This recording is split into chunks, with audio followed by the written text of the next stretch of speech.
அனைவருக்கும் வணக்கம். அமைப்பு சாரா தொழில் சங்கம் சார்பாக இன்று டைல்ஸ் சங்கம், அதாவது டைல்ஸ் ஒட்டுவோர் சங்கம் இன்னைக்கு வந்து ஆலோசனை கூட்டம் மற்றும் அவர்களுக்கு பதவியேற்றமும் வந்து இன்னைக்கு நடந்தது. இதுல வந்து திரு சுரேஷ் என்பவர்களுக்கு வந்து தலைவராகவும் திருப்பதி என்பவர் துணைத் தலைவராகவும் இன்னைக்கு பதவியேற்றுள்ளார்கள். இந்த நலத்திட்ட உதவிகள் அனைவருக்கும் போய் சேரணும் அப்படின்றதுக்காக தான் இன்னைக்கு ஒவ்வொரு கூட்டமும் நாங்கள் வந்து இவ்வளோ பெரிய கூட்டமாக வந்து நாங்கள் ஆர்கனைஸ் பண்ணிட்டு வரோம்.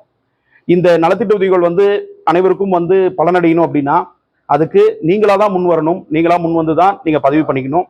அரசாங்கம் எண்ணற்ற உதவிகளை வந்து நம்மளுக்கு பண்ணிட்டு வருது.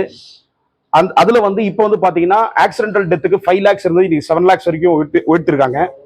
அதே மாதிரி பள்ளி மாணவர்களுக்கு ஸ்காலர்ஷிப் தராங்க, பென்ஷன் ஸ்கீம்ஸ் இருக்கு. அதே மாதிரி பார்த்தீங்கன்னா நீங்கள் வந்து வீடு கட்டுறதுல இருந்து கல்யாணத்துல இருந்து நாம் பிறப்புல இருந்து இறப்பு வரை அனைத்து வகையான தமிழ்நாடு அரசு வழங்கிட்டு வருது. இது எல்லாருமே பயன்படுத்திக்கணும் அப்படின்றத மிக தாழ்மையுடன் கேட்டுக்கொள்கிறோம். எத்தனை சங்கங்கள் ஐயா, இது வரைக்கும் 127 சங்கங்கள் இருக்கு. அதுல கிட்டத்தட்ட ஒரு 100 சங்கத்துக்கு மேல நாங்க ஒருங்கிணைச்சிருக்கோம். இன்னைக்கு மட்டுமே பாத்தீங்கன்னா 150 அட்டைகளுக்கு மேல இன்னைக்கு வந்து நலத்திட்ட உதவிகளுக்கான அட்டைகளை நம்ம எல்லாருமே கொடுத்துட்டு வந்திருக்கோம். எந்தெந்த மாவட்டங்களை சேர்ந்தவங்களா இருக்காங்க? கிருஷ்ணகிரி, தருமபுரி, சேலம் வரைக்கும் நம்ம வந்து பண்ணிட்டு இருக்கோம் ஐயா.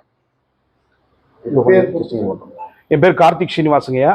அண்ணன் சபரீசன் தலைமையில வந்து இந்த பாலதண்டாயுத கட்டுமானம் நலச்சங்கம் வந்து நடந்துட்டு வருது. இது சேலம் மண்டலத்தில் இருக்கக்கூடிய தருமபுரி, கிருஷ்ணகிரி, இங்க ஒசூர் மாநகராட்சியில முக்கியமா இந்த சங்கத்தை மிக சிறப்பாக நாங்கள் நடத்திட்டு வந்துட்டு இருக்கோம்.